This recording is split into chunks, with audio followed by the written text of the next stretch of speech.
I think that it would be the advice I would give to my daughter. And it would be that you, one, have to love yourself, know your value, and know what you want. Wonderful. And as long as you know those three things, there's nothing that could get in your way.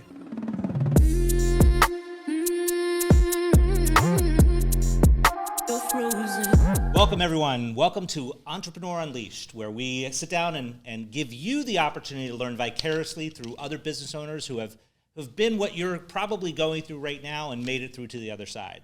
Because I'm honestly a believer in the fastest way to shortcut your journey of success is to learn from others who have done it too. So today, I'm really excited to have my good friend Jose Perez in the studio today. We're going to be talking about his journey, a lot of nuggets of wisdom that he's going to be able to share with you. So you're not going to want to miss any second of this. So please, whatever you have going on in your home right now, any other distractions, if you're listening to this while you're driving, focus on driving. But at the end of the day, also absorb a lot of what's going to be shared here with you today, because again, nuggets of wisdom are just around the corner. So let's just dive right in. Jose, thank you so much for being willing to come out and share your story with me and with the audience and just tell it like it is, right? Yeah, absolutely. Thank you for having me. And for podcast listeners and for people that are like viewing, this is my first time in the studio, and I got to say that it's like absolutely amazing. I've been to different studios, and it like blew my mind. It's definitely there's these restaurants that I like to go to. I don't really go to them because like the food is good, but the scenery and like how I feel, like it's very the atmosphere. It's very like elegant, and it attracts like that.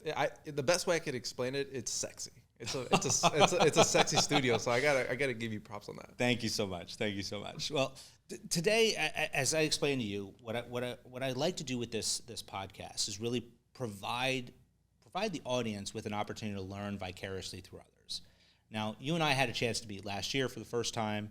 We got together in a mastermind group, which has been amazing. We've interacted a lot, and I know a lot about your story, but the audience doesn't. So what I'd like to do is really start off first getting to know Jose before all the business stuff. So I want to let's go back in time to like the young Jose. Tell me about like your childhood and how you grew up and where you grew up and all that stuff.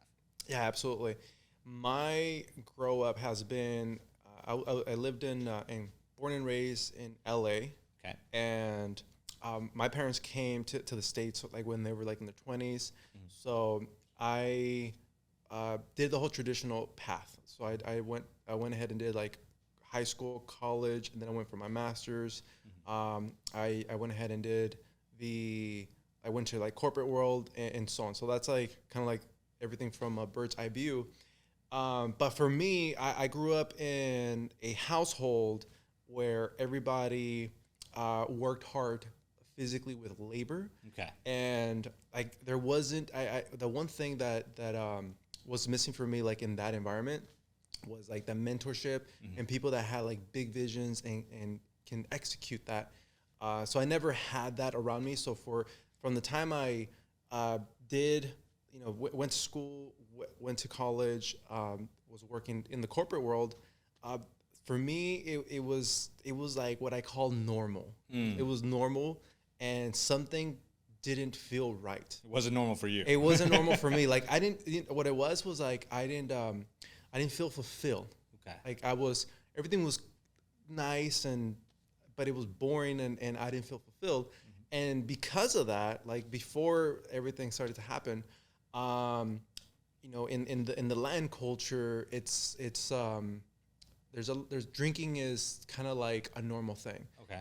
Tequila is mainly like known in the Mexican side, and for me, what happened was that I actually had to go through like a rock bottom component to really get myself on track to finally like building who I am now.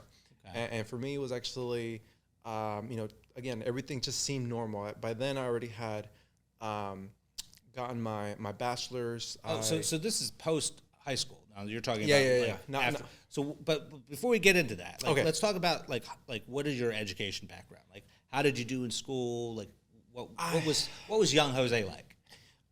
So both of my parents worked a lot. Okay. So both of my parents worked a lot. My mom and my dad always had put me like babysitting, right? Okay. And one of the things that I hated was being at other people's houses. And even by then I already had like shown that I had like some negotiation power, because I remember going up to my mom and my dad, I'm like, look, you guys pay $300 a month to babysit me and my sister. So how about this? You gave me a PlayStation. I go ahead and stay home. I won't open the doors for anyone. And you save half. You only do a one-time payment, and then I got a PlayStation, and I wait until you guys get home. So by then I grew up pretty much knowing that my parents worked a lot. Okay. So I almost kind of like grew, even though like I had a sister, I was raised almost as like an only child. Me and my sister are like 5 years apart. She's older? She's a lot younger. Yeah. So she's 5 years younger than me. And then through that, like I pretty much was, my people who I saw as family were like really good friends of mine. And then even at a young age, I already wanted to like make money on my own. So by the time I was, when I did this negotiation, I was already like in elementary school. And then by the time I hit like middle school, I already wanted to work. So I actually would go to these,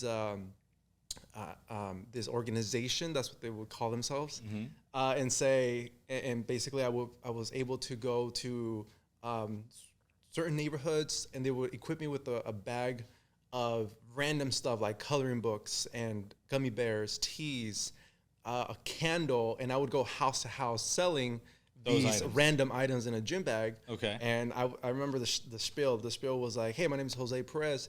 I am in this nonprofit organization. I'm here to get out, this organization gets me out of the streets and drugs and out of gangs. And right now I'm actually raising money so that I could go ahead and go to Knott's at the end of this month.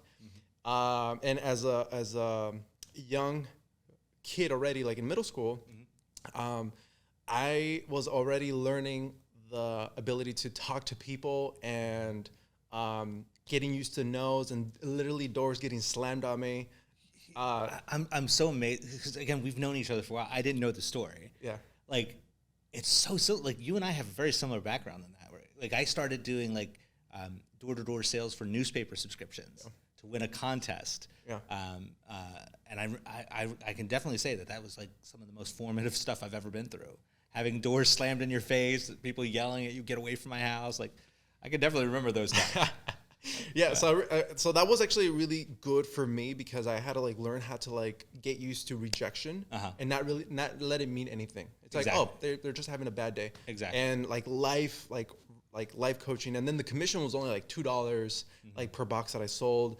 At the end, the carrot for us was like, hey, we get to go to Six Flags or Knott's at the end of the month. Right. So for me, it was just more like I wanted to just get out of the house because again, my parents worked a lot, so there's nothing for me to do at the house. I got to spend time with people, and mainly the kids that were doing that also were coming from a similar situation. Okay. That like also their parents maybe worked a lot and they were either doing it to support their family or they were just bored. For me, it was just more like I was bored and I wanted to get out and I wanted to make my own money so that I could get my own stuff. Another like little like entrepreneur component was also while I was in middle school.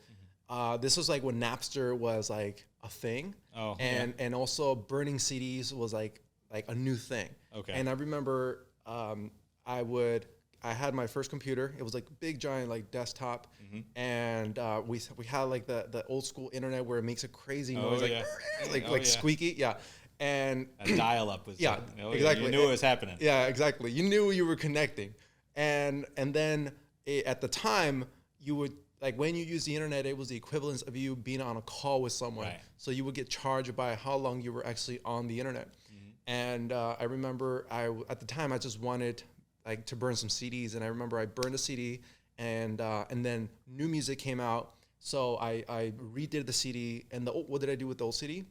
I just gave it to a friend. I was like, hey, there's a CD, I don't like, the new CD has the new tracks, but it's updated, I gave it to someone, and then out of nowhere, I had like 2-3 people ask me like, "Hey, I heard that you burn CDs. Can you burn me a CD and I'll give you $5 if you go ahead and just give me like these songs that I want?" Out of nowhere, all of a sudden, I had like this little business where I was copyright infringement business going on there. Yeah. Okay. So this is definitely. I think we're beyond the statute of limitations. We're beyond that. Yeah, exactly. Okay. So this was my little first like entrepreneur component where I was literally getting like these little invoices of like $5, $8 CDs. That's and hilarious. I would get like these custom lists, and I would download this music. And again, using the dial-up and the way it would get charged, my dad would get like $150 bill saying like, "What the heck is going on here?" And I'm like, I'm burning CDs, like, but I made $80. You know, so you were in the red from the get-go. You were in the red from the get-go. Yeah, 100%. So he was at a loss, I was at a gain. But it was like early signs of entrepreneurship. Like I was always thinking like, how can I like make money? How can I? But it wasn't ever like. It was a lot of it was always by mistake or just like I'm seeking a opportunity to, just do it for. A lot of it was always for fun. It wasn't like it was in pain, and I needed to get out of pain. It was just more like I'm bored. I need to do something, and this was exciting. This was fun. How did you do in school? Like, what was your in academics school? Like? Okay, this is actually really interesting. So because both of my parents came from Mexico in their 20s. My mom didn't want me to lose my Spanish speaking ability. Okay. So what she did was actually put me in bilingual classes, like right from the get-go. And at the time, bilingual classes really just meant put all the Latin kids together into one room. And I never got to actually learn English until I was actually in 7th grade. Wow. Yeah. So think about like you being in middle school. And all your friends have 6 different periods with 6 different teachers, and I only had one for 6 periods, and I was annoyed because I felt like dumb. Yeah. I was like, why am I here? Yeah, like why am I here? Because I know I shouldn't be there, but my mom did it more because she wanted the best for me, but she didn't know that she was actually hurting me there. So what I did in 7th grade was actually I went to the vice principal's office, and I said with broken English, like, "Hey, I think you guys made a mistake with my schedule." And lo and behold, like he gave me he was like, "Oh, I'm so sorry. Like, let me fix this for you." Boom! All of a sudden, boom. I never had English classes. I now have to learn 6 different topics in English. So I was already behind. But I knew I was up for the challenge. Okay. And all I just wanted was like, I want to learn how to speak English. Okay. Well, it obviously worked. Yeah, it worked. But like my English level of how I learned it was through like TV, Power Rangers, like friends that like knew some broken English. But that's how actually, like it was so bad. My English was so bad that I was in high school. By then I was already like a freshman in high school. And I was hanging out with my friends. And one of my friends had a girlfriend. And she said, "Hey, Jose, I speak Spanish too. If that feels like that's easier for you, like I could just talk to you in Spanish." And that was like a slap to my face, like dang, like my English still sucks. Yeah, it's that bad. Yeah. And over time it just got like refined. But the thing is that that was like I although that was somewhat of a setback, it wasn't like too bad. But like how did I do in school? I think I was I knew I was smart. My favorite topic was always math.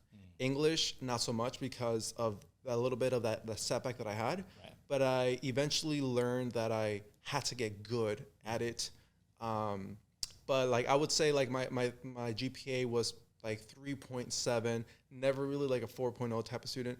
I actually got good grades because I was good in regards of how to talk to teachers. Okay. So I would actually, like, for example, give... at the time, I was always working, so I was always finding a way to work. So at the time, I think I was already in high school, and I was working for Marie Callender's. I was like a busboy, and Marie Callender's, they make like these homemade pies. And I remember I was in the anatomy class, and I remember the teacher had said, "Hey, I really love like pecan pies," and I got her a pecan pie. And all of a sudden, like, my grades, it wasn't that, like, I think she was just more flexible. But I actually did really good in this anatomy class, and it was really hard. But she always, let me slide with a lot of things. It wasn't like the grading part. It was just more like maybe she allowed me to slide with a lot of like things, like speaking in class or being the kid that was just always messing around. But that one was just more like I was able to. She probably graded softer, so my grade was definitely a lot higher than it probably should have been. And then for an English class, there was this one English teacher that everybody hated. I don't know why. I was like, she's cool to me, right? So what I would do is show up to the class early, talk to her, talk about things that I didn't really care about, but I knew that she did. She did, and we would talk about like band and her, and I would just like seem interested. And this is how I knew that this was a thing. I was really good at borrowing people's assignments, and sometimes even just copying like their tests. And I remember this one girl next to me. She didn't like the teacher. I was indifferent. All I wanted was just a good grade because I knew that English wasn't my strongest. And I literally copied her test, or I don't know what it was, a quiz. And we got the grades back. She got a C minus, and I got a B plus. Wow. And I copied the exact same thing. Work. And she was like, and that's when I knew, I'm like, being able to connect with someone and like making them feel heard and understood and appreciated is actually hugely powerful. Like a powerful thing. And hugely. Yeah. So I at the time I didn't know the book. What is it called? Like Win Friends and Influence People. How to Win Friends and Influence People. Yeah. So I had to learn a lot of it from trial and error. So every time I did something, I always dissect what I did and learn from it and try to do it better. Yeah, that's the amazing thing with truth. I mean, it is what it is. So no matter whether you learn it in a book or you learn it just vicariously through life or actually putting things into action and getting results, truth is what it is. So the truth is people like to be liked. They like to be engaged. They like to have a connection with others. I mean, human beings are social creatures. You tapped into that at a pretty young age and also learned the benefit and power of not necessarily being married to an outcome. You were committed to the process of just getting engaged with that person. So, for instance, when they slammed the door in your face, you didn't really care about that. It is what it is. Next. Some will, some won't. So what? Next. I mean, that's powerful to learn that so young. So your career in high school, you managed through it, a reasonable student. What about after high school? What did you do? Yeah, so going into that, I wasn't like going into like high school to college. I wasn't like the popular kid. I was kind of like if anything, you look at my old pictures, I look like a gangster, right? Because at the time it was like L.A. and you kind of like that was just more like my style. Okay. So I wasn't like the popular kid, but I was always more like the quiet, and I always observed. So I carried that on through college, and my parents, like to them, like success to my parents, like I raised my kid and he's a success, is they went to college and they had an office job. Right. So I did the college part a little bit more. It was more for them, like, and then I went to Cal Poly Pomona, and originally I went in for engineering because I didn't know any other career. I knew one guy that did engineering. He seemed to look successful. I was like, I'll be an engineer. I'll be a civil engineer. I have no idea what's a civil engineer. So I went in, and then in college, I also wanted to have a good time, and then I actually joined a fraternity. Okay. So I was actually part of the Pi Kappa Alpha, known as Pikes, and every campus has a reputation, but at my school, we were known as like the jocks, the athletes. Okay. The very diverse too. It was very diverse, like different ethnicities. So I really like that. But even then, like I always was working. And by then I transitioned from Murray calendars to actually doing phone sales. Okay. And again, I was always somehow in the sales, and then in college, like again, I was the first of my family to actually go to college. So the first year was actually the scariest because I would always hear from teachers like, oh, the statistics of you actually making it through college are very low, especially if you are first generation and you're Latin American. So the first year will actually determine if you actually will graduate. And for me, it was like, I need to succeed. Like And do whatever it takes. For me, it wasn't like, oh, I'm gonna graduate. For me, it was like I just need to make it this first year. If I make it this first year, I have a chance at graduating college. Okay. And I did. Like it was actually wasn't as bad as I thought. Like from there, afterwards I was kind of like, okay, cool. I made the first year. Then I was exploring like, what do I actually want to do? Because I really, when I took some engineering classes, I saw the people that were there, and let's just say that it wasn't my kind of people. It was like it was like, I was gonna say Game of Thrones, but that's a cool show. I was like Dungeons and Dragons type, very like people that like to do nerdy stuff, which I have nothing wrong with. There's nothing wrong with that. Just didn't resonate with you. At the time, I was in sales. Like I needed high energy. I needed to be around people that I was in college. I wanted to party. I wanted to have a good time. Yeah. So like the fraternity fulfilled some of that with me, but I also knew that I want to be around people that I like after college, and these are not my type of people. Okay. Therefore, engineering is not for me. And that's when I started to like look other careers. Business was like, okay, this is closer what I want. Marketing at the time, like at least like institutional marketing was just like too easy. Accounting was just too much for me. Finance was like that's sweet. Like, okay, I want to go ahead and do finance. I did that. And again, I wasn't like the brightest, but I was always a hard worker. I was always like studying. I was always making sure that I was working, and at the same time I was getting good grades, and again participating in my fraternity. So I was just trying to have fun and then give my parents what they wanted, which was that degree. Okay. When it comes to just the fortitude to get through it, I mean, what was it that drove you through just putting one foot in front of the other and making forward momentum? What was there something driving you, or was it just innate? For me, it was more like that. I wanted just to like get that degree, and I wanted to make money. Okay. So like that was my decision making principles at the time. Is like, will this make me money after I'm done with college?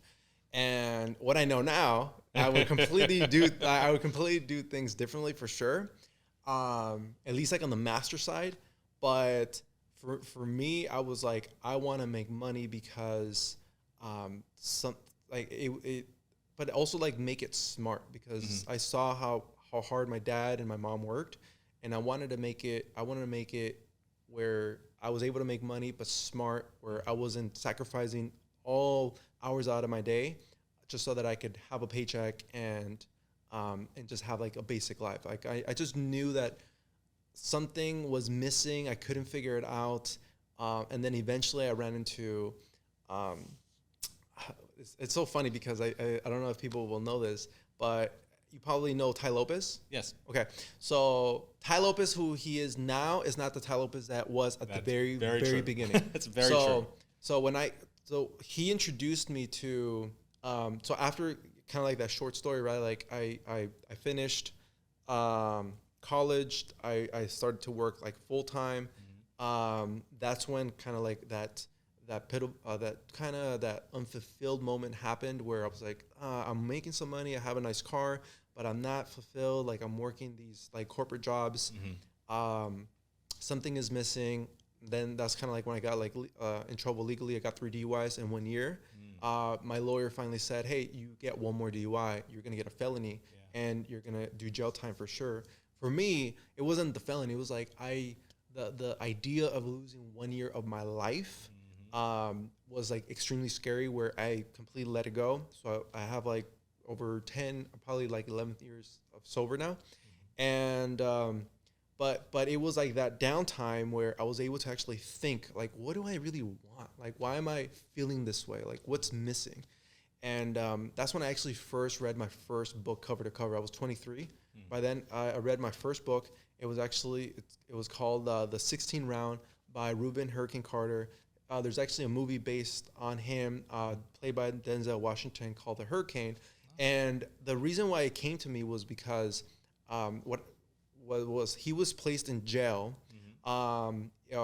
wrongfully convicted of a murder he didn't convict. He was the heavyweight champion of the world at that time, and he was in jail, and he was there for like 21 years. Wow. And I was thinking, like, how does somebody go through that because at the time was recently convicted of the 3 DUIs. So I was doing inpatient, outpatient, and house arrest. So I was in house arrest. It wasn't like that extreme, but I was just thinking like, how does someone mentally go through that? And I was really curious. And that that was like the first book I ever read cover to cover. And then from there, it just started like my journey of just like self-development, like growth. And like I was tapping into spirituality and but it took that rock bottom moment for you to be able to turn your life around. Because I was thinking too fast. I was always thinking like, what's next? And there wasn't enough time for me to just sit down and think and really ask myself the hard questions like, what do I really want? Like, what would truly make me happy? Like, what would make me feel fulfilled? And at the time, I still didn't know. I just knew that I had questions. Right. And then that's when like I ran into the first video of Ty Lopez, and he was just talking about mentors. That was the biggest thing that really got my attention, was like mentors. Like mentors don't have to be real people. They could be books. And then that's when I really started learning about books and started reading autobiographies. I went to like one of his workshops. He kind of like got me into the right direction. And then that's when I knew I was like, okay, I need to have book mentors, physical mentors, and then find people that are doing what I want to do, or at least that I'm curious, reach out to them, work for them for free, learn what I can from them, give them value however I can. And that's how I started stumbling into the online world. Wow. So you hit rock bottom. You started you basically went through recovery. Yeah. You went through inpatient, outpatient. You also started working on your mindset through mentorship, vicarious mentorship through books, in-person mentorship. What was the most impactful thing that you experienced during that time? The most impactful thing.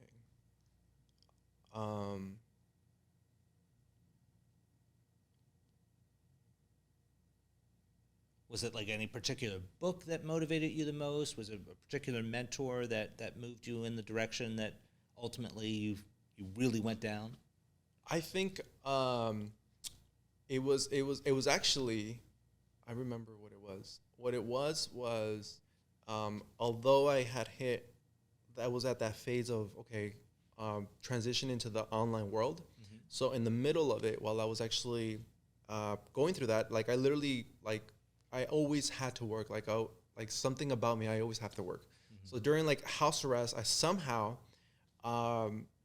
managed to get a job. So this is like now when I was working for while Samsung. in house arrest. Yeah, while I was in house arrest. Okay. So I managed to get another job. Now this is like I'm going to the corporate world, Samsung Electronics, and I'm going to Samsung Electronics, and I let the court know like, hey, I got a job. Like I'm doing nothing illegal. Like this is for work, and I would go to work with a brace, like an anklet. Yeah, the ankle brace on my foot, and I would always hide it because it was pretty big. Yeah. And then but before I started got that job, they said, hey, you got to go to Texas in order for you to go to the training. So I had to go to the court to get permission. Yeah, and they were like, no way, this is going to happen. And I don't know exactly how I did it, but I just knew that I had a vision, and I saw myself stepping into a plane, and going and getting this training and then coming back. And somehow I managed to get my previous lawyers to do the work for me, give them the okay so that I could go for a week, train, come back, and then switch over the ankle brace. But anywho, so I did that, and then I worked for Microsoft. And then it was after those 2 jobs, what happened was that was like the unsettling feeling of like, this is not what I want to do. Still wasn't. Like something doesn't feel right. I'm just driving 6 hours a day in LA traffic. Oh yeah. Going yeah. 405 is no joke. Yeah, 100%. Like going like building to building, try to like do my job, but during that time I was listening to a lot of audiobooks. And I think it was like the last call that I got from Microsoft, and they're like, hey, this department, we're actually going to shut it down, so we're going to have to lay you off. And something about it actually was a bittersweet. It was like, okay, this is a sign by the universe. Like this is giving me a sign of like, you're feeling something, therefore I'm going to give you the opportunity to pursue it. And so you were asking like what solidified my shift was I knew a lot of people. I was a high level manager. Like everybody knew my work ethics. Right away, I got an offer to another company that was similar to what Microsoft wanted. What I was doing for Microsoft, and I had accepted the offer. And when I accepted the offer, my stomach turned. It was just like, nope. Your body said this no. is yeah. It was a body rejection. It was like a body rejection. I feel sick. Like I physically felt sick. My stomach hurt. I couldn't stop thinking about it. And 24 hours later, I get on a call with the hiring manager. He was pissed. Oh yeah. He was lit because he was like, "Are you fucking shitting me? Like I have to start this process all over again. The people that I just said no to, like I cannot go and offer them because now we have to start the whole process over." And I said, "Look, I know that you're upset. You know, it was like a breakup. I'm like, I know that you're upset. You don't like this, but honestly, I think it's better to do this now than like 3 months from now. Right. And you have invested so much in my training development that I'm just going to do this now. I'm so sorry." And that's actually what catapulted my online. That's what catapulted like my whole life and how I do things. And then from there, that's when I found my very first like live mentor. His name is Michael Morelli. Okay. So at the time, I was really interested in health. So I was like, well, if I'm going to make money online, I really like health. I wasn't always into it, but I was getting into it. And I was like, I like working out, working out, nutrition. And I reached out to Michael Morelli. I had paid like $500 to be part of his program. I reached and I said, "Hey, look, can I work for you for free? Can I like go and live with you for like and help you with your business?" Okay. Like I was that I was just that determined. You were all in. Yeah, I was that determined. All in. Okay. Yeah. And I guess he had given this offer to many. No one actually took it, and I took it and I packed my stuff and I drove there. Worked with him for like 2 weeks, like learn his. I was just really studying him. Yeah. I was studying like what time did he wake up? What did he do when he was like at the gym? What would he do when he was like at the cafe? Like who was he talking to? Like how would he talk to them? Like I would see how he would respond to people, and that's how I launched like the online health and fitness space, an old brand called the Fit CEO. Fit CEO. That was the brand that you had launched itself. Yeah, okay. That was the brand. What was that? Like was it an online like training course? Like it was online health and fitness for this is a bad niche, but it was for like entrepreneur. It was like for entrepreneurs or people that were busy or in the corporate world. I was trying to tailor it to like men. The reason I say like that was a bad niche is because normally entrepreneurs, as myself, were broke because we're starting from scratch from something from new. And it wasn't like niched enough. But anywho, what that allowed me to do was become very self-sufficient on how I used money. Then and there, I respected money. I respected every dollar, every penny, because I knew that could move me closer to a goal and a dream that I have. Okay. So that is when I knew I need a team. I only have $400 like a month, and that was me like pushing it, right? Right. And I knew that I needed a podcast, I needed funnels, I needed a copywriter, I needed a personal assistant, I needed a video editor. So let me interrupt you here because you said you needed it. Yeah. Like why did you know you needed it? It had to do with it had to do with I think like who I was listening to then and there is like you need a team. Like there's no way you could ever have a business by yourself. And social media was back then was still pretty like new and it was getting used differently. And I knew that my mentor at the time was all social media based. And he said like, you need to be on social and you do need, and I saw that he had a team. And I was like, I need a team to do all this other stuff for me so that I could just focus on just the content creation and the selling and fulfillment. And then my team could just focus on the back end systems, the operational parts. Like, and then that's how I learned how to find people, train them, and create systems and delegate the work so that the business could grow and I continue to move into the direction of marketing and sales. So many entrepreneurs don't get that. Like I talk about the entrepreneurial pyramid where I say the foundation is the guy gets this bright idea to start a business or whatever it may be, and he thinks he's a business owner. In reality, he's just a job owner because he's the one who's doing everything or she's the one who's doing everything. Then you could become a business owner, but in order to do that, there's certain things, certain steps that you need to have to take place in order to actually migrate from job owner to business owner status.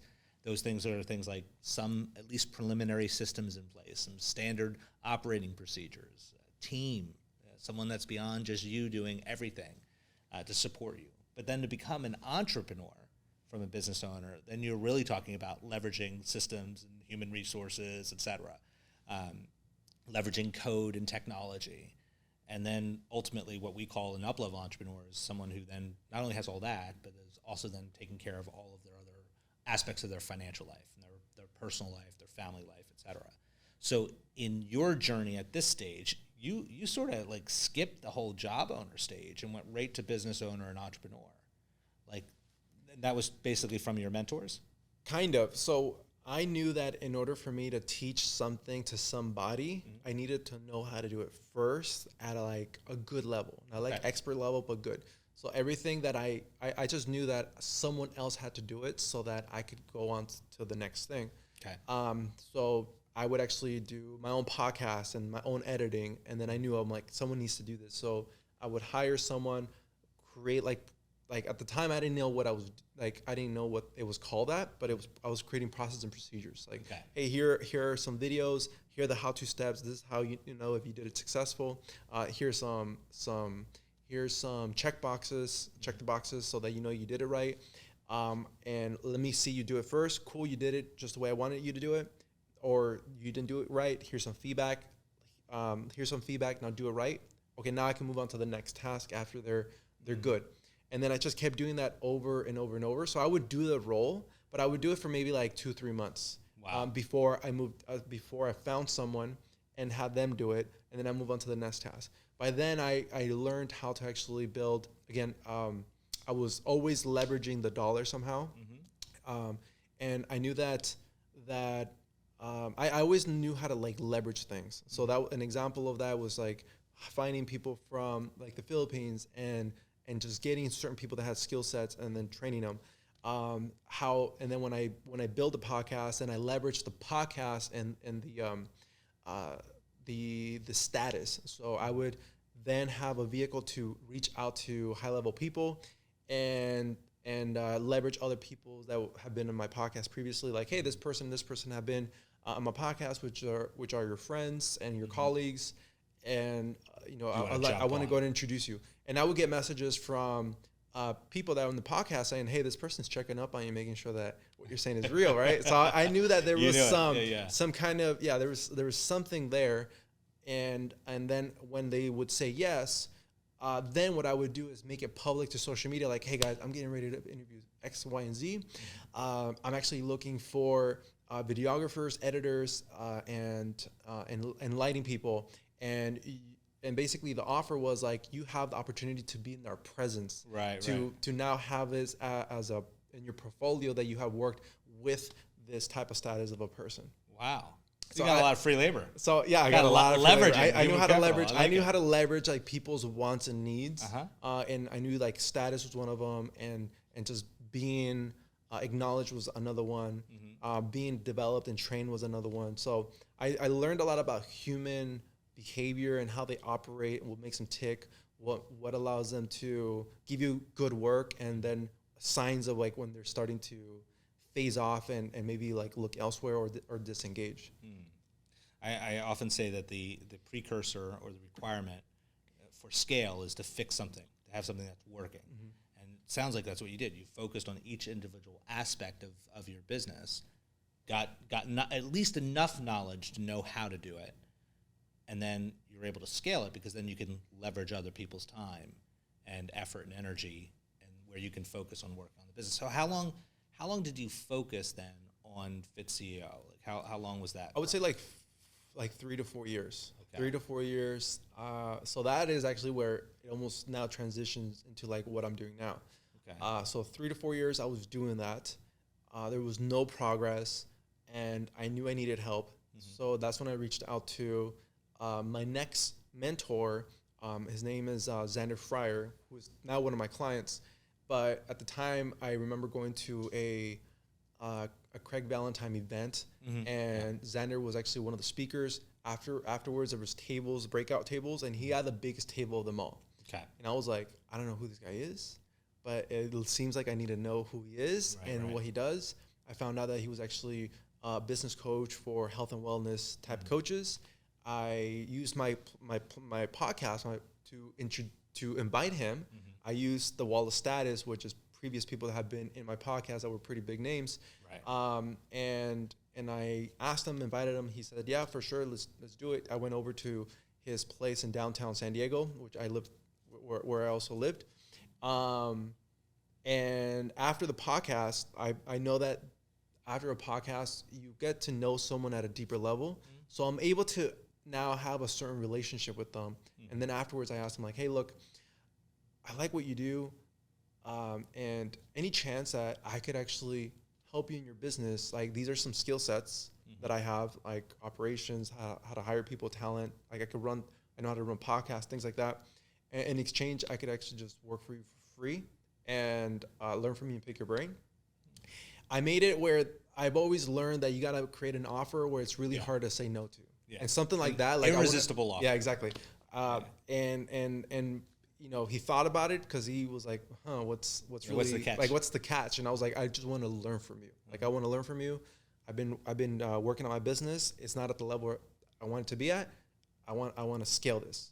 So through this process, I learned that my true skill set was actually operations, hiring people, creating systems, processes and procedures. And I thought everybody knew how to do this.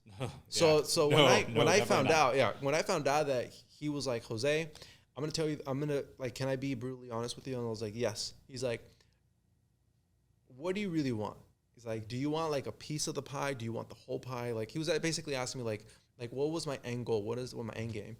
And I was like, I want the whole pie. I was like, I want the whole pie. Like, I can't have a sliver. I'm hungry. I'm hungry. I can't get full off a little sliver. And he gave me an offer. He was like, look, you have this skill set, you have this talent. My community will benefit from it. So I want to give you a job offer to work with me full time. You got to let go of this thing that you have going on because honestly, Fit CEO. Yeah, the Fit CEO. He's like, honestly, like there's already the gods of this industry, and you missed the boat. He was brutally honest. Yeah. And my thinking was like, can I curse in here? I was like, fuck this guy. Yeah. So like for me it was like I needed this. Like I needed that drive. Like I want to prove him wrong now. Okay. 3 months go by, things were the same, and I came to my realization. I was like, maybe he has a point. And that's when I called one of my buddies and I said, hey, look, I think I found the vehicle, right? And it had to do with what it's now known as Chat Assassins, but I think I found a thing. So right now the industry knows it as like setters and stuff, but I don't like that word. I don't like VAs. I like results oriented. So we created Chat Assassins, and then that's when I decided to launch my own business placing virtual assistants, high level virtual assistants into people's businesses, and doing the operations and procedures. And then that's when I got client 2, and then client 3 happened to be Talking More, which was like a business coach of business coaches. So let's make sure that we're really unpacking this for the audience. Yeah. You basically said, okay, I'm not where I want to be with Fit CEO. Yeah. And I'm going to try it anyway. And then no, you came to a realization, he may have been right, but I have this skill set that I actually do excel in. I have a zone of genius over here. And you looked around, you didn't see any real competition in that regard, right? Like, then you decided to launch this business called it's now called Chat Assassins. What was it at the time? At first it was Made Omni. So Made on Me? Made Omni. Yeah. Made Omni. Yeah. So now that's actually the holding company. Okay. But yeah. So let me slow down this transition. So at that month 3 mark, okay, right, when I said, hey, I think I found a vehicle. So what happened there was that I made a decision to let the Fit CEO brand die. Okay. So that I basically walked away. Yeah. So that I could pursue this new company called what I call the Made Omni. And at the very beginning, it was actually a content repurposing company. Okay. Which it was kind of like what I was servicing Xander Fryer, my first, mentor, now client. And then I reached out to somebody, and I started to use my podcasting networking skills, knowing that if I reach out to your friend and I name drop you, most likely his guard is going to go down. Exactly. He's going to be open to what I have to say. So I started to do that, and then I got client number 2, basically just letting him know what I do for his friend or his colleague. And then I kept doing that, but client number 2 was like, "Hey, Jose, I'm going to keep it really real for you." I was blessed with people that kept it real. Exactly. Yeah. And he said, "I will give you $2,500 a month if you could just get me 40 calls booked, and a month." And to me, $2,500 was a lot of money. Right. And in the industry, I mean, it's referred to as like appointment setting. So as a setter. Yeah, exactly. That was the general role that your company was filling for others, being a setter. Yeah. So the original service was like, "Hey, you're going to record a 15-minute video. We're going to repurpose it so that you could go out and get more traffic and get more business."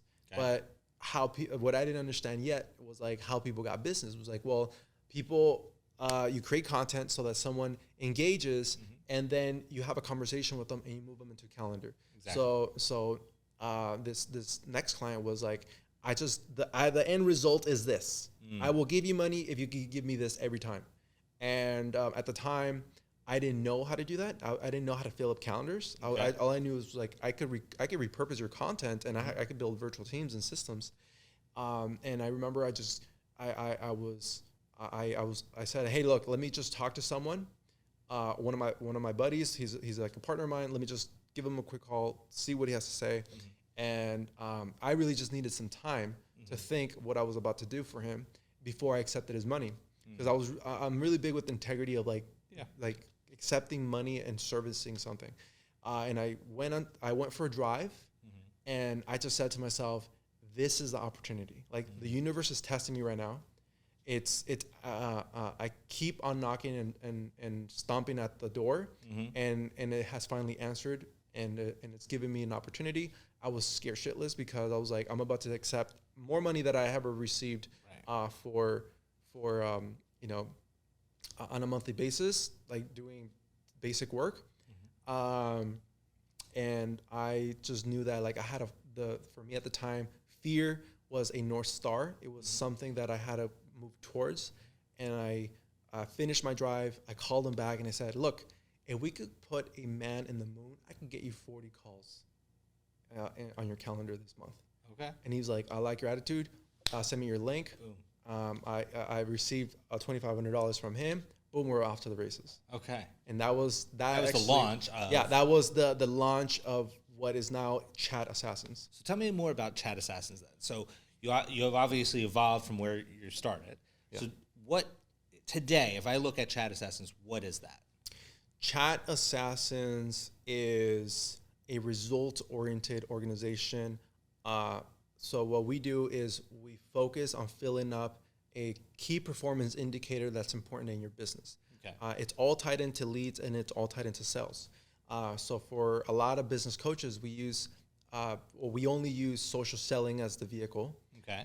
So which makes you unique. Yeah. So, okay. Exactly. So social selling. What happens is that online brands, they spend a lot of money and resources on advertisement and driving traffic, and then when they get it, they don't capitalize on all of it.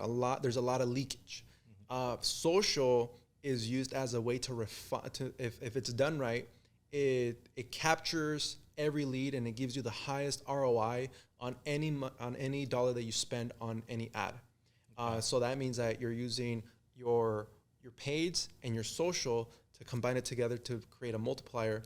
And when someone engages inside of your social platform, if that's like through a comment, like, or view, we spark a conversation, we qualify someone, and it's done by a real human, and then we give them an offer. The offer could be like a book call, a free book, to a webinar, to an event, to a challenge. And the reason why it works so well is because people are so, how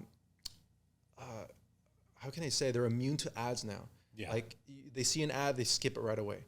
Right. But a real conversation, they're more receptive to it, especially if it's what we call speaking as you. So we clone the voice. So we actually we get people, we learn how to extract the voice of the authority, how to embed it on what we call a chat assassin, and then we launch them, and all of a sudden they're omnipresent.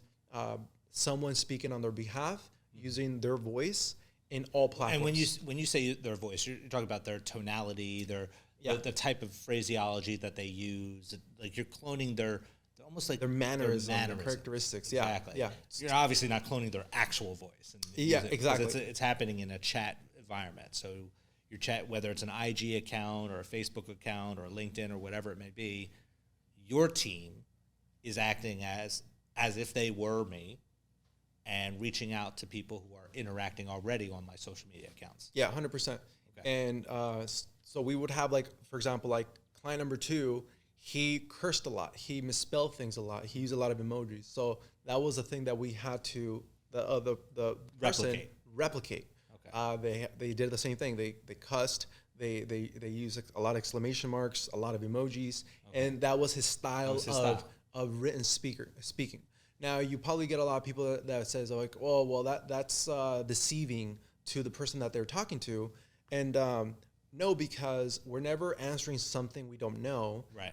We're there is we're making sure that everybody is being attended to. Mm-hmm. They're heard and understood, and what it really is a conversation embedded inside of an application process to see if it's someone that's a good fit for any offer that is available for the audience, and how we move people from like curious to the next KPI, or like let's say a book call, is we say, hey, look, I know that you have all these questions.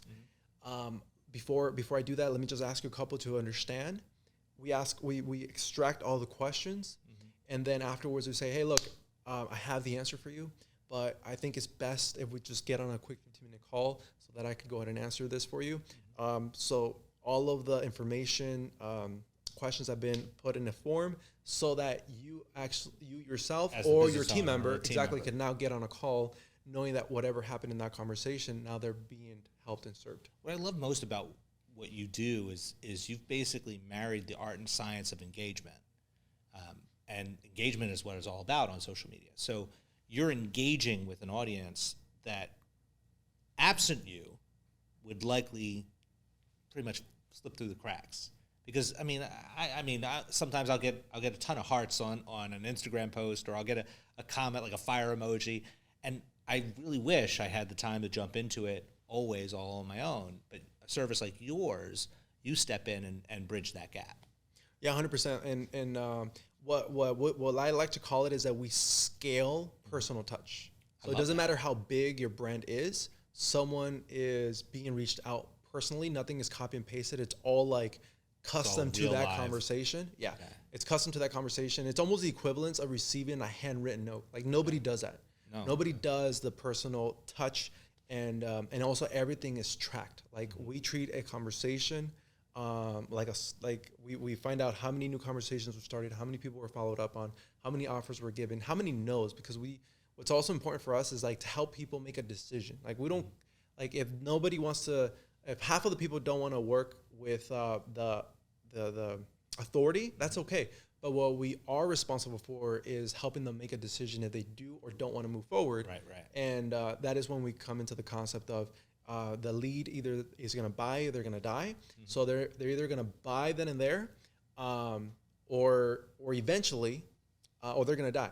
But we will never stop marketing to them. We will never stop following up with them. We will never stop selling to them.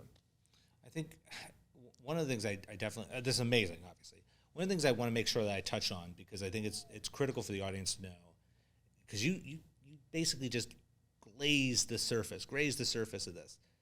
You are absolutely probably one of the people, at least that I can think of, that is the absolute powerhouse when it comes to systems and just processes and procedures. I mean, and again, you just touched on that lightly. like, how did you learn to be so good at breaking down processes and creating systems and SOPs? I think that some of it I think just kind of came innately. Okay. But I was always obsessed with making sure things were done with perfection. Mm-hmm. And I think I always took responsibility if something wasn't done right. Okay. So if I was to give you an instruction and you did it wrong, I took it personally towards me, like I didn't give you the training, the coaching, and I didn't make it extremely clear for you to succeed. I think my belief of knowing that people are smart, they want to do good work, they want to be rewarded for their good work, and they're willing to learn and want more.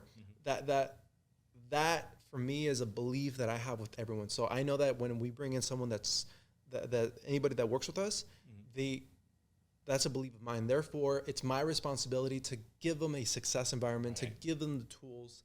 And I got really specific on how we build out what we now call the processes and procedures. So I even recently have had some realizations that, even like in a business entity, right? So if you because I used to be a health and fitness coach, right? So I would study how the biome works, how the stomach works, and we, how we're composed of like millions and billions of bacteria.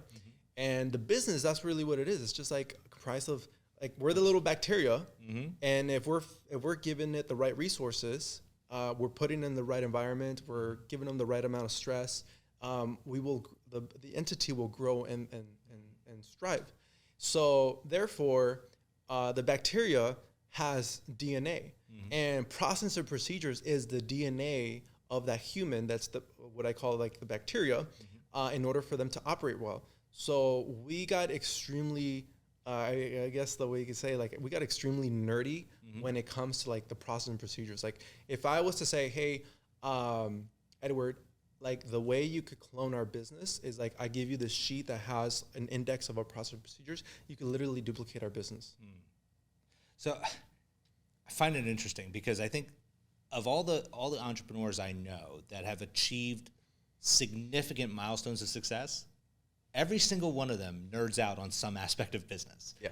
And the fact that you nerded out on processes and procedures is what makes Chat Assassins an amazing entity and such a valuable resource for those that you serve. So ultimately, Jose, like, what do you think is like next? Like, what's the future for Jose and Chat Assassins look like over the course of the next 5 years? That's a great question. Me as the business owner, the CEO of Chat Assassins, my sole responsibility is to continue to be the captain of the ship. Is everybody is blind except for me. Like, I know where we're going. Okay. I could see the island before anyone else could see it. I could see what's already there. I could see what everybody's already going to feel and experience. And that is like the sole purpose of the CEO, the entrepreneur. And I think about that every day. And where I see us is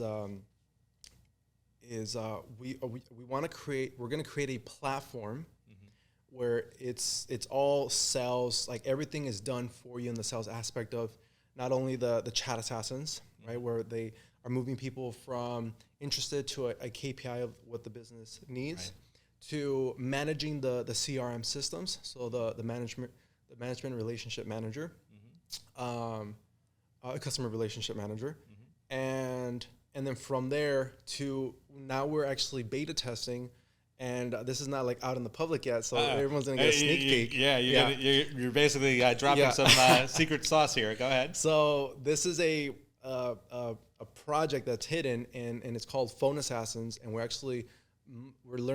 teaching Chat Assassins how to actually be how to be phone assassins, how to be phone closers, and we have successfully been able to close $25K in sales over the phone. Okay. And this is that's in beta right now. Yeah, it's in beta. So the reason why this is a big deal, I think people need to get a little context, is that the talent that we hire is actually Latin American based. Right.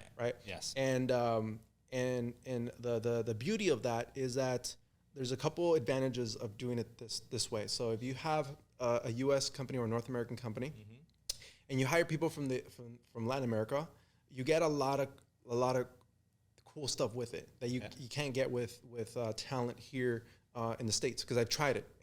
And the first one, so what happened was that, to give an example, is that I had a personal assistant, and I invested like I don't know how many months, but it was like 3 to 4 months heavily on her development. And then she just got up and quit because she wanted to do the next thing.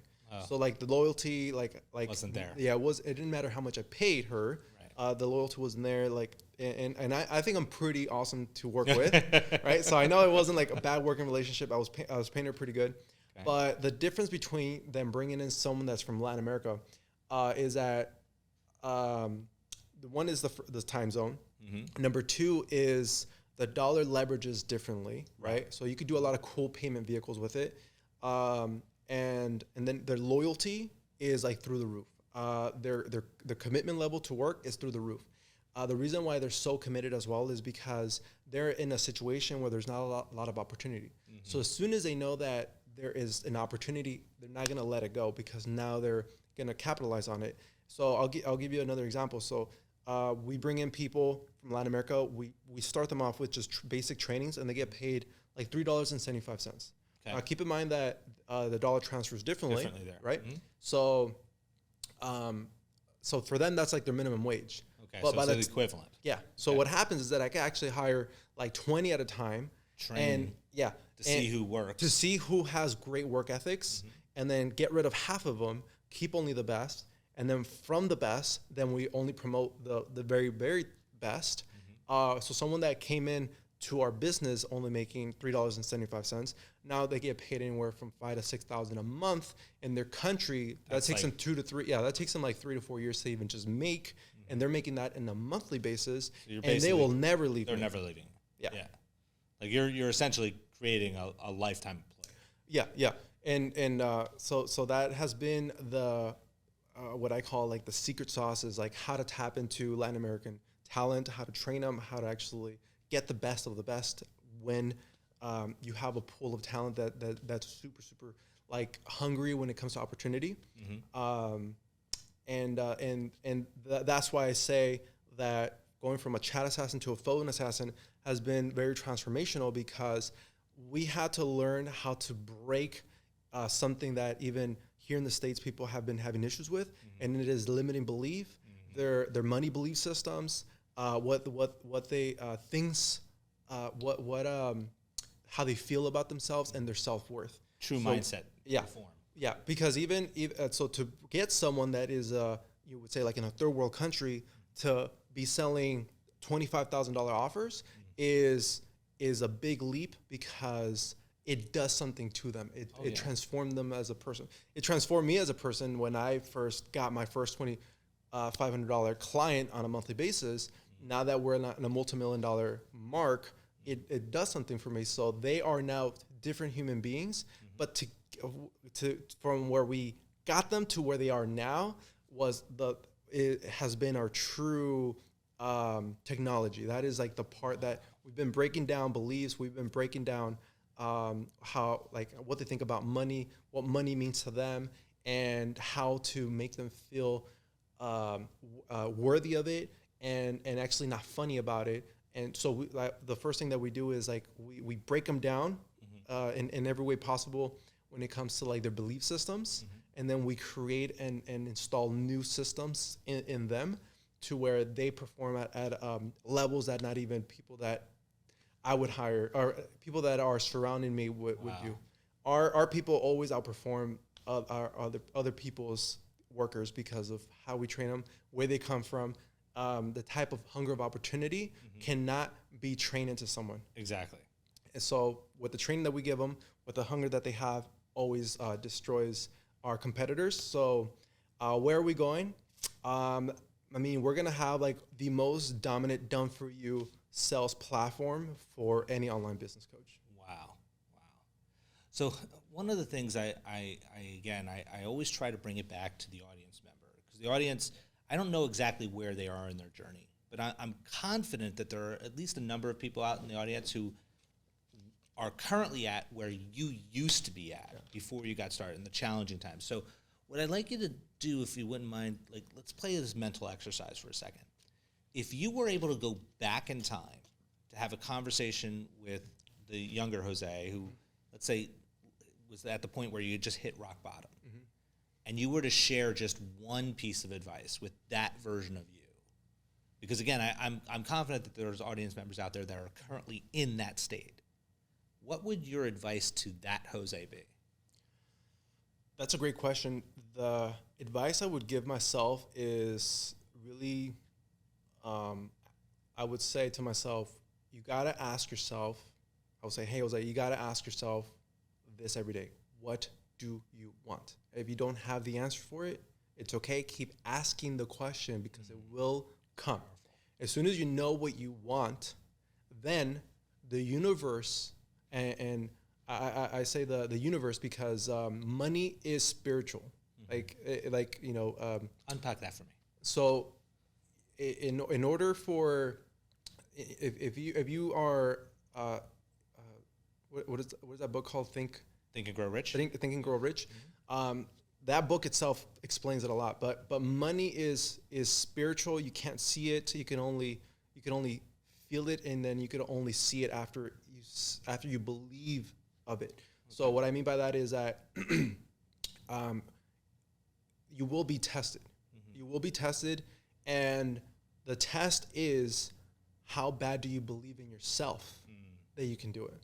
And I remember when I went through the tests and trials of this, and I said, I want to succeed in my own business. And I remember one day, like, things were just not working. Like, I was just frustrated it wasn't working. But I knew what I wanted. I had to find it. I was like, I want my own business. I want to make I want to make my first $1 million in revenue, and I want to have a big team. Okay. And I got super clear with what I wanted. You knew what you wanted. I knew how it looked like. I knew how it smelled. Just the way, like, you probably envision your studio. I knew how it was going to look like and how it smelled and how it tasted. Afterwards, I went through a series of trials by the universe, basically saying, it was almost like this conversation between me and the universe is like, how bad do you want this? And I was like, I want it bad. Like, all right, I'm gonna keep testing you, and I'm not gonna tell you when the test is over. I like that. And so for me, it was like, I'm getting tested. I could go through this. I got this. And then it was like this other conversation that I had, even though it was with myself, but I call it the universe. It was like, when are you going to quit? I'm like, until I die. I'm never going to quit. And all of a sudden, things started working. Yeah. It's hard to beat someone who's not willing to quit. Yeah. And it was like, what that did, I think it was like that inner conversation. What that did was like, it solidified that I believe in myself. Wonderful. And the reason why that was important for me was because I remember, again, I was listening to a lot of podcasts and influencers, and I forgot what this conversation was about, but it was like, hey, the conversation was based on, like, if I was to give you $100,000, right, and you go back to school, let's say you go to, like, high school, and you say, hey, go ahead and give this $10,000 to someone who you think is going to make it. Who would that be? And right off the back, people were saying, like, oh, I will, Sandy or Johnny. And it's like, why? And then afterwards, the interview was like, why not on yourself? Yeah. And it hit me. Yeah, and it hit me. Bet on you. So that decision of, like, I will keep trying until I die, and I'll keep trying, and nothing is going to stop me. And that's when I said, I'm betting on myself, and I believe in myself, and I know I can do this. Tenacity. Yeah. I love it. And when I made that official to myself, all of a sudden I started to get answers, and things started to work. So let's continue this mental exercise for a second. Now what I want you to do is I want you to imagine that the future you, 5 years from now, is now sitting next to you on the couch. What advice would he be giving you? It's funny that you say that because I've had that conversation before. I like to play these little mental games with me, but the conversation that he would be having with me right now is, you're still thinking too small. I love it. You're still thinking too small. and you gotta find the people and the environments that's gonna expand you. And that's why I'm always hungry to find big people that are doing big things to make me feel small, so that it pushes me to grow. I love it. Jose, this has been so powerful. I really appreciate you being so authentic and willing to share. What I'd like to do is, if you had one other piece of advice that you'd want to share with the audience now that you think is just absolute gold, you don't want them to leave this episode without hearing it, what would that be? That's another great question. I think that it would be the advice I would give to my daughter. And it would be that you, one, have to love yourself, know your value, and know what you want. Wonderful. And as long as you know as long as you know those three things, there's nothing that could get in your way. Man, that's golden. Yeah. So how can the audience find out more about you? Like, where can they find you on like in the world of social media? Tell us about how they get in touch with you. Yeah, you can follow me on any like Instagram, Facebook at joseperez.inc, and you can find me in any platform using joseperez.inc. Yeah. Also, my domain joseperez.com. I purchased it. Okay. So it was very expensive. Yeah. I was trying to just get I did Jose, the exact same thing. I was trying to get jose.com. Yeah. But that one was already taken. It was super expensive. So I was like, all right, at least joseperez.com will be. So you can find me either using the site or just joseperez.inc, and you can follow me there. Wonderful. Yeah, I remember purchasing edwardcollins.com too. It was not cheap. Well, guys, I hope you got as much value out of this conversation as I did. It's absolutely an amazing moment that I got to share with my good friend, Jose Perez. I'm glad that you invested some time in you to be here, and I wish you well in your journey. I can't wait to see you on the next episode. Bye for now. Jose, thank you so much. That was so good, man. Thank you for guiding me. Rusty stumble. Hey, no worries. This is amazing. And it's a wrap, guys. It's amazing. Awesome.